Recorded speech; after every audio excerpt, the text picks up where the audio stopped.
And good afternoon, everyone. I'm Kira Phillips. Glad you're streaming with us. We begin this hour actually with breaking news. Law enforcement sources telling us here at ABC there was an explosion on the Rainbow Bridge in New York. That bridge connects the U.S. and Canada at Niagara Falls. The FBI is on the scene saying the bridge is now closed. It is unknown if there are any casualties or injuries, but we are working all our sources. Leading us off this hour, our senior investigative correspondent, Aaron Katersky, also our ABC News contributor and former FBI agent, Brad Garrett. Aaron, let's just start with you and what you are learning right now.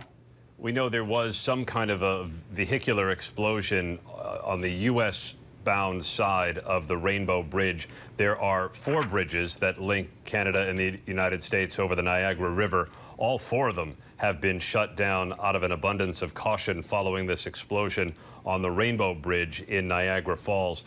The authorities on scene are still trying to figure out the circumstances here, but the FBI is taking the lead, which tells us that at least initially, Kira, they may be investigating this as potentially an attempted act of terrorism, but that's not necessarily meaning that it's how it's going to turn out. We heard from the FBI, and you see the statement on your screen, that they're investigating this vehicle explosion at Rainbow Bridge, and now the FBI is coordinating with other partners to investigate this very fluid situation, as they call it. Kira, we also know that Governor Kathy Hochul here in New York is on her way to the scene. She's from Buffalo and put out a statement a moment ago indicating that she would also dispatch herself to the scene to talk to law enforcement officials and ask the state police to monitor all points of entry into New York. This, whatever it turns out to be, comes at a time of heightened threats because of what's been going on in the Mideast. There's the Thanksgiving Day parade in New York City, and the authorities have been warning that this is a tense time because of the Hamas-Israel war. And we've had a look at a new security bulletin that speaks specifically to potential threats against transportation infrastructure. Now, that bulletin came out today. It appears to be purely coincidental, but clearly the authorities have been tracking the potential for some kind of threat at transportation infrastructure because of what has been caused by the tensions of October 7th, Kira. Yes, and I'm actually texting with some sources there in the area, Aaron.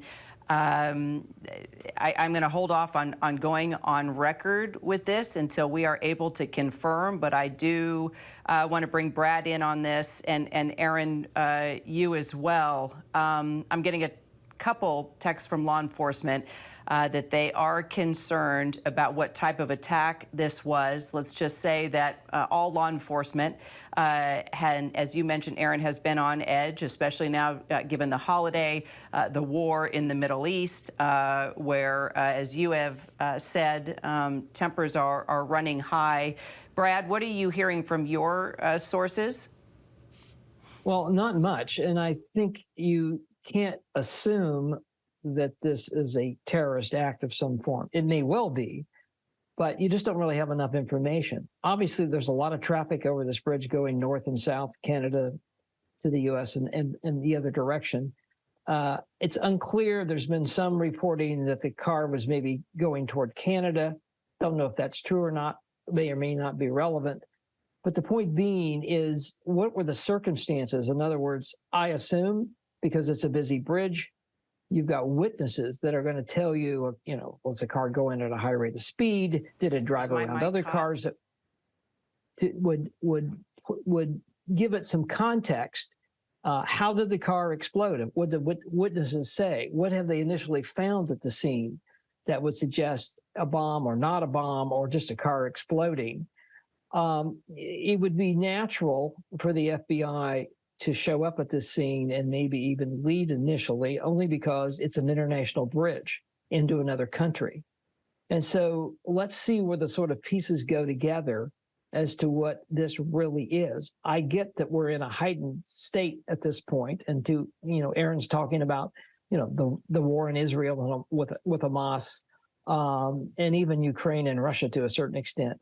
And there have been apparently threats against potential transportation avenues, within or across into the United States. So we'll see where this sorts out. It could be something, and it may just be an accident. Bob Boyce, are you with us? I am. How are you, Kara? All right, Bob, great. Just for our folks at home, you were head of detectives there at the New York Police Department. So the New York State Police, in addition to the FBI Joint Terrorism Task Force, both working this situation now. What are you getting any word from your sources? What do you know about this?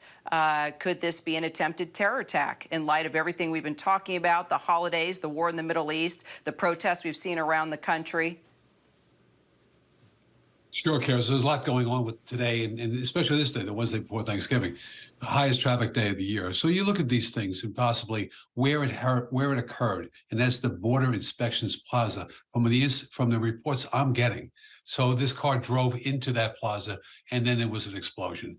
And that's going from New York to Canada. So right now, the FBI is there, and they will work with the New York State Police, who would have the primary if it was not deemed terrorism. Right now, that decision probably has been made until we have more information. But the FBI is on board, and they should be, to go forward with that, to get those people ID'd, whoever drove that car. And that's what's important right now. So is it a vehicle-borne attack? Unknown right now. We have more to determine. All right, Aaron, you're getting word on fatalities. What can you tell us? There are fatalities associated with this vehicle explosion at the Rainbow Bridge across the Niagara River. The specific number, the authorities are not confirming at this point, but there are, sources have told ABC News, fatalities associated with this vehicle explosion that the authorities are now working to determine what it was. An urgent priority is finding, of course, the license plates associated with the car that exploded, to see what authorities can learn there, whether it turns out to be a potential act of terrorism or something else. And all possibilities are still being considered, drugs and the like. So the authorities have a long way to go, but they do confirm to us now that there, according to our sources, there are fatalities associated with this, Kira. All right, and just from an FBI perspective, Brad, since the terrorism task force is the joint terrorism task force with the FBI is involved, how exactly are they going to parse this out just to confirm or deny whether indeed this was an attempted terror attack? Well, I think the key is going to be, was there any intelligence to suggest that something like this was going to happen, and in particular between Canada and the U.S.? I mean, that's one area, but the other thing is really going to be, what does the blast tell you? So in other words, what's going to happen is that there'll be FBI bomb techs and probably Canadian bomb techs on the scene. And so they will be able to tell in reasonably short order, is this a car that just blew up, ran into a guardrail, maybe killed the driver, maybe killed somebody else, who knows? Or was this some sort of act where a device was set off? There'll be residue, there'll be shrapnel, there'll be all sorts of things that will suggest that the car blew outward. So in other words, if it's a wreck and the engine catches on fire, the gas tank catches on fire, and for whatever reason the car explodes, that's one thing. But all of that, I think, they'll have a preliminary answer. We may not know it for a while, but they'll have a preliminary answer pretty quickly. All right, and Bob, let's talk about the significance of where exactly this happened. I mean, this is a checkpoint. It takes about 15 minutes to cross this bridge from country to country. Is that significant, the fact that it was there at a checkpoint? It is, in the fact that this location is a checkpoint. It's an inspections section to stop this. So unclear as if how they approached. That's going to be cameras. They're going to tell us exactly the speed. Did they do it? Was it possibly purposely? And that's where we're going right now. Getting that camera, getting those feeds, identifying that car and the occupants, or who owns the car, all things. But the fact that it happened at this inspection station, I think that's relevance in determining exactly what we're looking at. Aaron, do we know anything more about the explosion?